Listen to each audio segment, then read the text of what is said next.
Hello everyone. In this video, we discuss the next point of food chemistry is milk. ह्या व्हिडिओमध्ये आपण milk हा point बघणार आहोत. मिल्कचा स्टडी करणार आहोत. त्याचं कंपोजिशन, त्याचे टाईप, त्यातल्या काही कंपोनंट्सचं अनालिसिस आपण बघणार आहोत आणि त्यातलं ॲडल्ट्रेशन हा पॉइंट आपण बघणार आहोत. आता मिल्कची डेफिनेशन बघूया. Milk may be define as the whole, fresh, clean lacteal secretion obtained by the complete milking of one or more healthy milch animals, excluding that obtained within 15 days before or 5 days after calving or such a period as may be necessary to render the milk practically colostrum free and containing the minimum prescribed percentage of milk fat and milk solid, not fat. मिल्कची definition आहे whole fresh clean lacteal secretion obtained by the complete milking of one or more healthy milch animal. ही मिल्कची definition झाली. आता मिल्कला अजून आपण काय म्हणू शकतो तर milk is an emulsion or colloid of butter fat globule within a water-based fluid that contain dissolved hydrocarbons and protein aggregates with minerals. Chemically, milk is complex fluid in which more than 100 separate chemical compounds are found. मिल्कच्या वेगवेगळ्या ह्या definitions आहेत. Milk हे emulsion आहे किंवा कोलायडल आहे. कशातलं तर butter fat ग्लोब्युल्स, कशामध्ये तर वॉटर बेस फ्लुइड, आणि ते काय त्याच्यामध्ये आहे तर ते content dissolve carbohydrates proteins with minerals. आणि जर केमिकली मिल्क बघायला गेलो तर मिल्कमध्ये सेपरेट 100पेक्षा जास्त कंपाऊंड आपल्याला मिल्कमध्ये बघायला मिळतात. And as a food ingredient or consumed by itself, milk provides an excellent nutritional profile in human diet. As a food, milk हे चांगलं न्यूट्रिशनल व्हॅल्यू असलेलं फूड आहे ह्युमन डाएट मधलं. Nutritional experts consider milk as exceptionally complete food because it contains significant level of required nutrients such as protein, fats, carbohydrates, minerals and several vitamins. आणि जर न्यूट्रिशनलिस्ट जे आहेत त्यांच्या मते जर मत घ्यायला गेलो तर त्यांच्या मते मिल्क हे कम्प्लीट फूड आहे. ह्याच्यामध्ये प्रोटीन्स आहेत, फॅट्स आहेत, कार्बोहायड्रेट्स आहेत, मिनरल्स आहेत, वेगवेगळे व्हिटॅमिन्स आहेत आणि सगळी प्रिस्क्राईब मॅनरमध्ये आहेत, हव्या त्या कॉम्पोजिशन मध्ये आहेत, जे ह्युमन बॉडीसाठी आवश्यक आहे त्या प्रमाणात हे सगळे कॉम्पोनंट आहेत. त्यामुळे मिल्क हे टोटल किंवा इथे त्यांनी मिल्कला कम्प्लीट फूड असं आपण म्हटलंय. आता मिल्कचं जर आपण कॉम्पोजिशन बघायला गेलो तर मिल्कमध्ये मेजर कॉम्पोजिशन काय तर वॉटर, त्यानंतर टोटल सॉलिड्स मिल्कमध्ये असलेले, fats, proteins, carbohydrates and minerals, हे सगळे मिल्कचे कॉन्स्टिट्युएंट्स आहेत. वॉटर 85 to 89% वॉटर आपल्याला मिल्कमध्ये बघायला मिळतं. Total solid 10 to 15%, fat 2.5 to 6%, protein 2.9 to 5%, carbohydrates 3.6 to 5.5%, mineral 0.6 to 0.9%. आता ऍक्च्युअल कॉम्पोजिशन आपण मिल्कचं बघायला गेलो तर आधीच मी तुम्हाला सांगितलंय की मिल्कमध्ये 100पेक्षा जास्त सेपरेट केमिकल कंपाऊंड्स आहेत, वेगवेगळे ऑर्गॅनिक कंपाऊंड्स आहेत. त्यामुळे मिल्कचं आपण टोटल कॉम्पोजिशन, डिटेल कॉम्पोजिशन सांगू शकत नाही. हे मी मेजर कॉम्पोजिशन मी तुम्हाला सांगितलं, मेजर काय काय मिल्कमध्ये आहे हे इथे आपण बघितलं. आता न्यूट्रियंट्स लेवल इन मिल्क आपण बघायला गेलो तर इन मिल्क न्यूट्रियंट्स लेवल और nutrients level present in milk is in very high relative to its small number of calories. Nutrient value ही मिल्कची जास्त आहे. 250 gram of milk provide 100 to 150 kilo cal of energy. 250 gram, पाव kilo दूध जर आपण घेतलं तर 100 ते 150 किलो कॅलरी एवढी एनर्जी आपल्याला मिल्क पासून मिळते. आधीच सांगितल्याप्रमाणे मिल्कमध्ये प्रोटीन, फॅट्स, कार्बोहायड्रेट्स, मिनरल्स आणि भरपूर विटॅमिनचा साठा असल्यामुळे मिल्क हे कम्प्लीट फूड म्हणून मिल्ककडे बघितलं जातं. लहान मुलं जेव्हा जन्माला येतात तेव्हा ती 6 महिने फक्त दुधावरच त्यांचं पोषण होतं आणि बऱ्याचदा एखादं कोण आजारी असेल, अन्न पचत नसेल तर जास्तीत जास्त दूध प्रेफर केलं जातं न्यूट्रिशनसाठी. आता प्रोटीन्स कोणकोणते आहेत बघूया. प्रोटीन्सचा जर विचार केला तर कॅसिन, लॅक्टोग्लोब्युलिन, लॅक्ट अल्ब्युमिन ही मेन अमिनो हे प्रोटीन्स मेन आपल्याला तिथे बघायला मिळतात. कार्बोहायड्रेट मध्ये लॅक्टोज मिल्कमध्ये बघायला मिळतं. मिनरल्स मध्ये sodium, potassium, calcium, phosphorus, chlorine, sulphur हे आपल्याला बघायला मिळतात. सोबत magnesium, copper, iron, zinc, manganese, iodine हे सुद्धा काही स्मॉल अमाऊंट मध्ये मिल्कमध्ये आपल्याला मिनरल्स भेटतात. विटॅमिन्स मध्ये vitamin A, thiamine, ascorbic acids, then vitamin D, vitamin E, riboflavin, niacin, pyridoxine, enzymes, phosphates, amylase, lipase, galactase, reductase असे भरपूर विटॅमिन्स आपल्याला मिल्कमध्ये बघायला मिळतात. त्यामुळे मिल्क हे कम्प्लीट फूड आहे आणि न्यूट्रिशनल व्हॅल्यू ही मिल्कची हाय आहे. आता त्यानंतर आपण जर टाईप ऑफ मिल्ककडे गेलो तर वेगवेगळ्या प्रकारची मिल्क आपल्याला बघायला मिळतात. वेगवेगळे टाइप्स मिल्कचे आपल्याला इथे बघायला मिळतात. आता whole milk, reduce fat milk, low fat milk, fat free milk, whole milk, reduce fat milk, low fat milk, fat free milk अशा काही टाइप्स, प्रायमरी टाइप्स आपण मिल्कचे कन्सिडर करू शकतो. आता होल मिल्क म्हणजे काय की whole milk is 3.5% milk fat and is closest to the way it comes from cow before processing. Whole milk म्हणजे काय तर त्याला आपण कच्चं दूध म्हणतो, जे गाईपासून आपल्याला दूध मिळत आहे, गाईकडनं आपण जे दूध आणतो की ज्यामध्ये 3.5% मिल्क फॅट आहे, असं जे मिल्क आहे कच्चं दूध त्याला होल मिल्क असं आपण म्हणतो. आता त्यानंतर येतं fat free milk. Fat free milk means what? Fat free milks also called non fat और स्कीम मिल्क. स्कीम मिल्क किंवा नॉन फॅट मिल्क त्याला फॅट फ्री मिल्क असं आपण म्हणतो. It content 0.2% milk fat.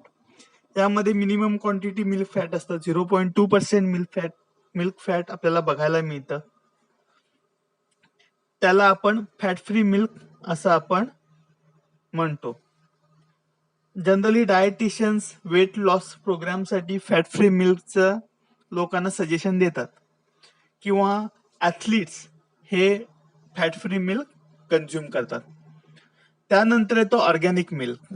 All milk must comply with very stringent safety standards and is among the most highly regulated and safest food available. Organic milk is produced by dairy farmer that use only organic fertilizer, organic pesticide, and their cow are not given supplemental hormones. आता हे organic milk म्हणजे काय? आता बऱ्याचदा आपण बघतो आपले जे कल्चर आहे, आपले जे आजूबाजूला जर आपण बघितलं तर जी श्रीमंत, अतिश्रीमंत माणसं आहेत किंवा जे आपले मोठे कलाकार आहेत, जे VIP लोक आहेत, ते जनरली हे ऑर्गॅनिक मिल्क कन्झ्युम करतात. ह्यासाठी सेपरेट आपण तिथे गाई किंवा म्हशी पाळल्या जातात. त्यांना जे फूड दिलं जातं, गवत दिलं जातं, त्या गवतावर हे ऑर्गॅनिक ते गवत जेव्हा उगवलं जातं त्याच्यावर ऑर्गॅनिक फर्टिलायझर किंवा ऑर्गॅनिक पेस्टिसाइडचा वापर करून ते गवत उगवलं जातं आणि तसं जे ऑर्गॅनिक फूड आहे ते गायींना दिलं जातं. सोबत त्या गायींमध्ये कोणत्याही प्रकारचे हार्मोन सप्लिमेंट्स दिले जात नाहीत. अशा गायींपासून जे तयार झालेलं मिल्क आहे त्याला ऑर्गॅनिक मिल्क असं आपण म्हणतो. आणि हे जे ऑर्गॅनिक मिल्क आहे हे सेफेस्ट फूड असं समजलं जातं. जनरली हे सगळीकडे मिळत नाही, हे कॉस्टली असतं, महाग असतं. जी VIP आपण म्हणतो ती लोक हे जनरली मिल्क वापरतात की ज्या मिल्क मध्ये कोणत्याही प्रकारची भेसळ नाही, केमिकल नाही, फक्त ऑर्गॅनिक जे मिल्क आहे त्याला ऑर्गॅनिक मिल्क असं म्हणतात. त्यानंतर lactose free milk. Lactose free milk. आता हे जे लॅक्टोज फ्री मिल्क आहे, lactose intolerance arises due to insufficient or no production of the lactase enzyme in the body, which is required for the hydrolysis of the milk sugar, that is lactose. Diarrhea may also stop lactase production and can cause lactose intolerance for a week or two. Some medications and antibiotics can also cause temporary lactose intolerance. आता हे lactose free milk आहे, हे असं milk आहे की लॅक्टेज enzyme बॉडीमध्ये जेव्हा तयार होत नाही त्या प्राण्यांच्या, तेव्हा जे मिल्क तिथे तयार होतं त्याला, जे मिल्क तयार होतं ज्यामध्ये मिल्क शुगरचं हायड्रोलिसिस होत नाही, डायजेशन होत नाही आणि लॅक्टोज तयार होत नाही, लॅक्टेज एन्झाईम तयार न झाल्यापासून त्याचा इंटॉलरन्स निर्माण झाल्यामुळे, त्यामुळे जे मिल्क तयार होतं त्याला लॅक्टोज फ्री मिल्क असं आपण म्हणतात. डायरिया हा जर डिसीज झाला असेल तर लॅक्टेज प्रोडक्शन तिथे थांबतं आणि लॅक्टोज इंटॉलरन्स ते तयार होतो आणि त्यामुळे हा टेम्पररी प्रकारचा असतो. काही अँटीबायोटिक्स मेडिकेशन करून लॅक्टोज इंटॉलरन्स आपण बाहेर काढू शकतो. हे झालं लॅक्टोज फ्री मिल्कबद्दल. आता नेक्स्ट पॉईंट आहे analysis of milk for lactose. लॅक्टोजचं ॲनालिसिस आपण कसं करतो तर त्यासाठी लेन यॉनॉन मेथड आपण इथे वापरतो. आता लेन यॉनॉन मेथड म्हणजे काय तर ही एक लॅक्टोज सिंथेसिससाठी रिड्युसिंग शुगर स्टडी करण्यासाठीची ही एक मेथड आहे. आता ह्या टायट्रेशन मध्ये आपण काय करतो तर ही एक शॉर्ट, रॅपिड आणि मोस्ट ॲक्युरेट मेथड. इथे एक रेडॉक्स रिॲक्शन आपल्याला बघायला मिळते. आपण मिथिलीन ब्ल्यू हा इंडिकेटर वापरतो. इथे जे शुगर आहे, लॅक्टोज आहे, हा रिड्युसिंग एजंट म्हणून इथे ऍक्ट होतो. आपण काय करतो, आपण लॅक्टोज मध्ये आपलं सॅम्पल सोल्युशन घेतो, जे आपण हॉट करतो आणि हॉट ते करत असतानाच त्यामध्ये आपण पोटॅशियम फेरीसायनाइड आपण ऍड करतो. आता लॅक्टोज हा रिड्युसिंग एजंट म्हणून ऍक्ट होतो, तो स्वतःचं ऑक्सिडेशन करतो आणि फेरीसायनाइडचं इथे रिडक्शन होतं फेरोसायनाइड मध्ये. आणि ही जी रिॲक्शन होते फेरीसायनाइड टू फेरोसायनाइड, आता किती फेरीसायनाइड इथे कंझ्युम झालंय ते आपण इथे कॅल्क्युलेट करतो आणि हे कंझ्युम झालेल्या फेरीसायनाइड वरनं ग्लुकोजचं आपण इथे अनालिसिस करतो. इथे आपण मिथिलीन ब्ल्यू हा इंडिकेटर वापरतो. आता ह्या रिॲक्शनसाठी फेलिंग ए आणि फेलिंग सोल्युशन बी हे दोन रिएजंट इथे आपण वापरतो. फेलिंग ए काय आहे तर कॉपर सल्फेट सोल्युशन आहे आणि Fehling B KOH with sodium और पोटॅशियम टार्टारेट, हे दोन रिएजंट इथे आपण वापरतो. आणि हे असं टायट्रेशन आहे, आपण जनरली बॉइलिंग कंडिशन मध्येच हे टायट्रेशन आपण करतो. हे टायट्रेशन करत असताना आपल्याला बॉइलिंग कंडिशन मध्येच टायट्रेशन करायचं असतं. आपल्याला इथे एंड पॉइंट चांगला हवा असेल तर कॉपर हा Cu+ या कंडिशन मध्ये मेंटेन करणं गरजेचं आहे आणि त्यासाठी बॉइलिंग कंडिशन्स गरजेचे आहेत. इथे आपण फेलिंग सोल्युशन ए, फेलिंग सोल्युशन बी, 5 normal HCl, 1% methylene blue, lactose solution, acetic acid ह्या सोल्युशनचा वापर करतो. आपण सॅम्पल सोल्युशन तयार करतो. 1 ग्रॅम मिल्क पावडर घेतो 250 बीकर मध्ये, त्यात 15 cm³ आपण डिस्टिल वॉटर ऍड करतो. ते आपण वॉर्म करतो, डिझॉल्व्ह करतो ती पावडर. त्यानंतर प्रोटीनचा काही प्रेसिपिटेट ते तयार झाला तर आपण ऍसिटिक ऍसिड ऍड करून तो प्रेसिपिटेट आपण डायजेस्ट करायचा प्रयत्न करतो. मग तो फिल्टर करून आपण जे लिक्विड आहे ते आपण घेतो आणि 20 to 50 cm³ ला आपण ते डायल्यूट करतो. त्यानंतर आपण इथे equal quantity Fehling A, Fehling B solution आपण घेतो इव्हॅपोरेटिंग डिश मध्ये.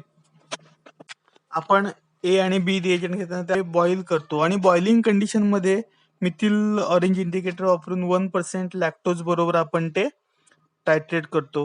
ब्ल्यू कलर हा आपला एंड पॉइंट आहे. अशा प्रकारे आपण इथे टायट्रेशन करतो.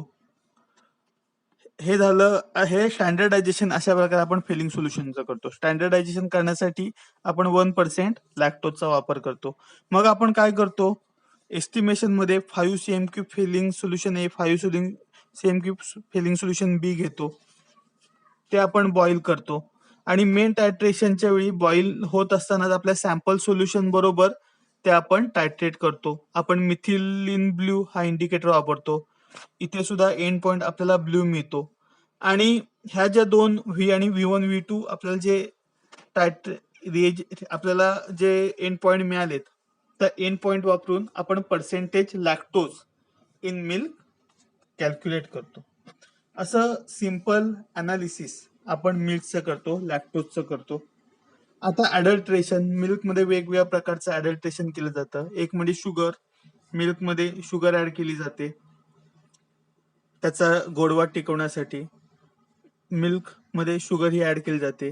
आता त्यासाठी टेस्ट आहे, शुगरचं अनालिसिस करण्यासाठी आपण मिल्क सॅम्पल घेऊन 1 cm³ concentrate HCl 0.1 gram resorcinol add करतो आणि आपण हीट करतो.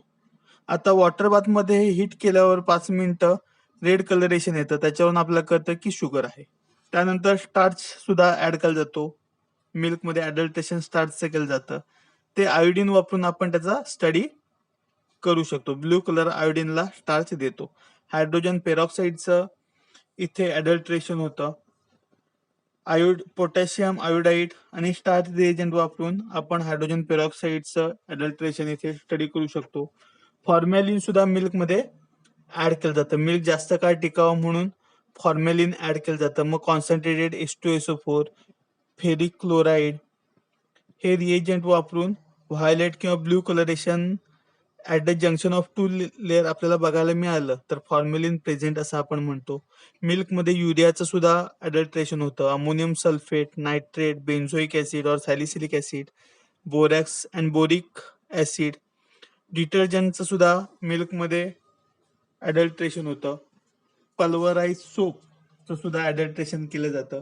वेगवेगळे कलरिंग मॅटर मिल्कमध्ये ऍड केले जातात. एवढ्या सगळ्या प्रकारचं अडल्ट्रेशन मिल्कमध्ये आपल्याला बघायला मिळतं. हे झालं milk as a food. Thank you.